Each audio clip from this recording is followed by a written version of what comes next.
Çarbası sunduk emiş. Hazır biz taza kandık. Görüp geldin mi? Taza kandık. Daha atası çok da çıkara koyduk. Biz de bütün köyge çıkanda. Boşa jönde içine toplam keteyin ha. Birinci buqa narından kelgen. Bular 10 aylık kelgen. Жақсы salmağı menen, жақсы çoğ oygan. Жақсы töl aldı. 2 yıl katar töl aldı bundan. Salimbek ha? Salimbek жақсы töl aldı. Anan былтыркы жылга келип туруp bizde şu Kırgızstan'da özünden alış kıyın bolup kaldı. Buqalar tartış boldu. Bu nerse taralып atat da Kırgızstan boyunca. Bunu östürgen çarba bolgonu 4'tü. Oşonduktan öte kiçineleri tuğra gelip kaldı. Kiçine degende dağı bular sözsüz 7 ay enesine hem жүрüş gerek. Minimum 6 ay. Bu özü 7 ay yazılganda. Biz alıp gelgende bular 5 ay, 4 aylıklar hem kelip kaldı. Yoktu. Buna karasanızlar bu buqa çoğ oybay kalganda. Narkı buqada çoğ oybay kalgan. Emne üçün biz bir yıl başka jaktan izlegenge argasız bolduk. Uşul buqalardı fermerlerge alıp kelүү kıyın bolup kaldı. Oşonduktan Ukrayna'ga çeyin kettik izildenip ki. Bunu içine şu 300 kilogram üstünden alıp gelbese fermerler kıynalып kalatken. Birinciden anı kışı menen çoğ içiş gerek. Cem menen bakkanda erkim turak kılbay tat, adaş kalıp atat köpçülüğü. Oşonduktan bir yılkı yılı 300-330 kilogramlık buqalar kelip atat. Былтыр kişine kelip kalgan 200, 180 daha kelgen, 220 kelgen sredni.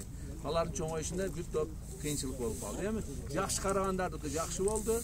Bирок мындай кичине көңүл бурбай калгандардыкы кичине болуп калды. Ошондуктан мына биз азыр бул жерде сиздер көрсөтүп атабыз, булар жалаң таза кандуу букалар. Буларга көңүлдү жакшы буруш керек. Булардын өзүнүн рациону менен караш керек. Жай мезгилинде дагы муну көңүл буруш керек буларга. И кышында дагы кармаш керек да. Булар өзүн өзү жөн актайт. Кейбir жерлерде айтат го, бул бука менен табигый жол менен көбөйткөндө бука бул убутка деп. Андай эмес. Булар өзүн жөн актайт. Себеби кеминде булар 30 töl берет. 30 torpaq берет да, bir жылда 30 uyga koşuş gerek. Misali muna Salimbek'in bultur esepledik. Ушунла букадан 60 torpaq düştü. 60 бул тамаша эмес да, жакшы нерсе да 60 torpaq. Кошкону канчадан бир кошкон? Суроо. Nesi? Простойго уйга кошкону секирткен да. Акы. Бул мындай, бизде иш чарабызда мындай метод колдонгонбуз. Misali өзүнүн 10 уyu бар да. Ан буга 30 уй керек да, кошконго, жайлоого. Анан соседтерин кошот. Алар соседтери менен жайлоого барып келгенден кийин, мына декабрь айында, ноябрь декабрда биз атайын специалист алып келип ректанный кылдырабыз ар бир уйду. Ошол кошулган уйлар. Кимдин уйу боз болсо Салимбекке 1000 сомдон берет. Ушундай метод кылып койгонбуз. Бул жакшы нерсе да. Ошондо бука өзүнүн акын кышта бая жей турган акын өзү иштеп табат да. Жемин табат да. 1000 сом ошондой. Азыр жакшы. Анстеле искусственный освещение кылса азыр биздин кара сууда 1000ге кылып бербейт да, 1,5 миңге кылат. 1,5 миңге кылат. Бул жакшы метод. Бул менен бул фермерлер ушул породаны башка фермерлерге таратканга да жардам беришип атат, иштеп аткан бригадирлерибиз. Ушул бул анан наракта уже аргын карасаңыз алдап сатса деле болот. Наркыны таза десе эч ким билбейт. Окшош турат, карайт да. Бирок булардын паспорту бар да. Булардын паспорту бар. Ошон үчүн фермерлерге биз паспорту менен документальный алгыла деп атабыз да. Сиздердики кымбат, бул жерде азан келип атат деген суроолор чыгып атат да. Алардыкы аргын да, аргын арзан. Ооба. Ошондой чыгып. Бул буканы азыр бүгүнкү күндө сатам десе 150ге бербесе керек Салимбек. Себеби базарда биздин касаптар баккан калып атат, 2 ай, 3 ай багат буну. Бул эми жайлоодан келди, арык да, иштеп келди. Муну 2 айда уже башка түш чыгарат муну баккандачы. Азыр бул 150 миң алат азыр баккан. Бул жерде жанагы уйга кошкондо, жанагы талаага үйрөтпөйсүңөр, ошол уйда оору жокпу ушуну билиш керек да, буларга кандай. Ошондуктан биз вет управление менен тыгыз иштеп атабыз, Сыдык ака менен. Жыл сайын алар менен кеми бир 5-6 жолу жолугушабыз. Кан алгандагы анализин, анан кийин башка вакциналарын өз убагында кылганга, адан сырткары дагы булар торпокторун эмизип кетет да, салбайт да.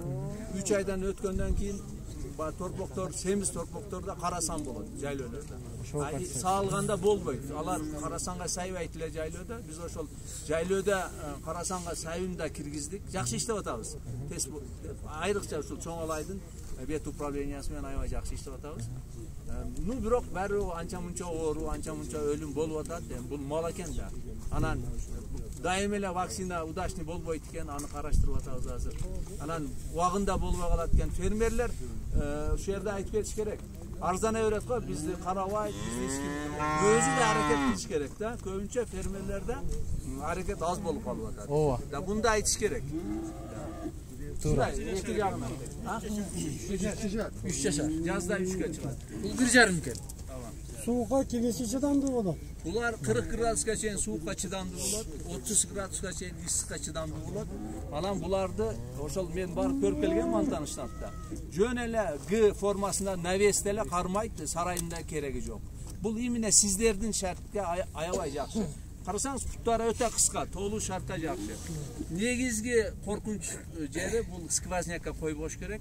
Анан кийин өтө эле таш жайлоолордо жүрбөш керек. Ушул жерде мен сиздин сөзүңүз бөлүнгүм келет да экен. Сиз айыл мына чарбалар боюнча айтып атасыз, фермерлер боюнча кичине претензия коюп атасыз. Бул жерде фермерлерди кичине колдомой эмгерет керек да. Жайыт маселеси бул жерде өтө чоң нерсени ойлойт да. Сиз айтып атасыз, азыр фермерлер аракет кылбай атат. Фермерлер өтө чоң аракет кылып атат. Буну айыл өкмөттө бир жайыт маселеси бизде өтө тарш болуп атат.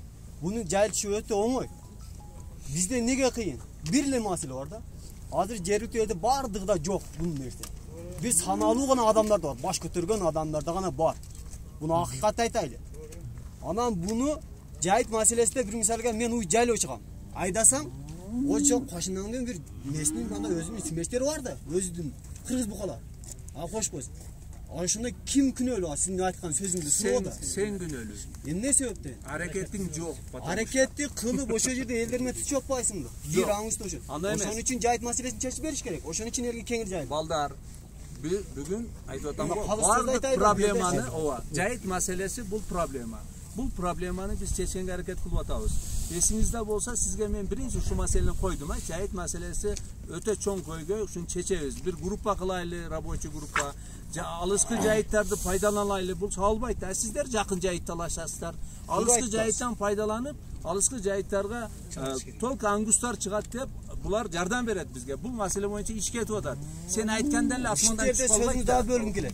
Siz aytıp atasiz, jakın jerge jaylоо çıgat dep atasız. Siz biz çalık jayloolordu kıdırlek bolsanız kerek birinciden aksakal.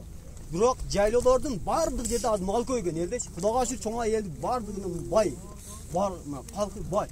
Бардıq жерде mal кеңири. Азыр сизде Чоңай районунда канча жер боло турган болсо, ошол жердин бардыгында мал. Аккардын конечныйге чейин баргандар бар. Мына Кызылкаядан келип аткан малдар бар. Bir misalga. Негизи жайыт маселеси чын эле проблемалуу болуп атат, көйгөйлүү болуп атат. Мен жооп берейин. Бул жайыт тартыш эмес. Мындай кылалы. Сиз атыңыз ким? Muratbek. Muratbek мырза, мындайда сизге мен как анайгас азыр көрсөтпөйм. Кочкордун малындагыдай бир жерде мал көрдүм. Мен Кочкордон келдим. Салем Кочкордон келди. Bu kişilerin şartını biz kандай kılıp түз бергенбиз. Азыр тuganda. Улуп турсаңыздар. Biz bunu ne sebepten Salem'de колдодук dedik. Salem'de 50 гектар жери бар. Андан тышкары Кочкордун кире беришинде Орто Токой суу сактагычы бар. Жайында суу тартылып кетет, ошол жерге кой беребиз. Үчүнчүсү Соңкөл жайлоосу бар. Ошол жака өзүнчө жайыт бөлүп бергенбиз. Анткени чоң чарба түзүлүш керек да. Анан бири эки үй торпок кармап алып эле мен чарбам дегенге ал болбойт. Чоң тарба түзүлсө, администрация айыл өкмөт жерди бөлүп бир коктуну даярдап берип, ошол коктуга башка киши киргизбегендей кылып беребиз. Шарт кылабыз. Бирок анын үчүн фермерлер моундай болгон чарбалар түзүлүш керек, биригиш керек. Анан экиден бириктей болбогула, келгиле биз түзүп беребиз. Айтып атпаймынбы, Салемдин маселесин биз ошентип чечкенбиз. Антпесе Салемди айырда азыр моундайдан 120 уyu бар. Bir 10'dan ашык букасы бар. Аларды өзүнчө кой болсо, сен айткандай жана шуструйлар кирип кетет дагы, бүт уруктун баарын өлтүрөт. Ошон үчүн ушундай кылып чарба түзүлсө, биз жанагындай кылып шарт кылып беребиз. Туура. Бул туура. Мен шерде бир нерсе айткым келет да. Муну жалгыз фермер чече албайт да. Биз ошондуктан группа кылып атабыз. Комплекс. Группаны дагы мына карасаңыздар, 4 жылдан бери бир группа кылып иштеп атабыз. Кооператив боло элек. Кооперативге пишелек. Потому что кооператив кылайлы десек, мынандай суроолор чыгат. Бул суроолор мындайда жалгыз адам чече албайт. Биригиш керек дегенге буларга азыр эле бүтө калса да, көбөй чечилет, маселе жазылат, анан кийин чечилет да. А сиздер шашып кетесиздер, анан тарап кетесиздер. Анан чогултканда келбейсиздер. Мен бүгүн ушул уйш чаранда уйуштуруш үчүн уктаган жокпуз түнү менен. Ya bu yerden bunlar da fermerlerde 12 fermer var. Bizim çoğalarda 12'de dara var. Oşo 12 daran 12 fermerге болгондо карапайым жаңы другой алги бачекилер каякта оттойт деген нерсени айтып атабыз бизчи. Ошон үчүн сиздерден биз айтып атканбыз. Ошол 12 фермерди чогултуп туруп бир дарага киргизип бир дарага киргизип туруп ошо 12 фермер соякта бөлүп алып кайтарса, анан ого чыдап алсалар, жанагы биздин өзүбүздүн берги жайдар уйларды анализин алдырып, текшертип, тазалап туруп, уйларга кошуп, өгүздөрдү бөлүп иштеп. Энди элге көбөйтөм деп алгандан кийин, элге жайыш керек негизичи булар ана 1000 сомдон пул берет экен, берилет мейли. Ар бир уй болсо кете берет, бирок баарды кошуп алыш керек. Өгүзүңдү бөлүп кал. Өгүзүңдү бөлүп кал, уюңду кошуп кой. Бирок текшерт, тазала. Деген анан баягы жайдары жаңы тогот өзүбүздүн мурунку жашап жүргөн тогот болгондорубузду бир дарага киргизели деген чечим чыгаралы деген нерсе болот. Ушуну иштейли деп атабыз. Иштеш керек. Азыр энди сиз айтып атасыз мында 12 фермер 12 дараны ээлеп алганда Маратта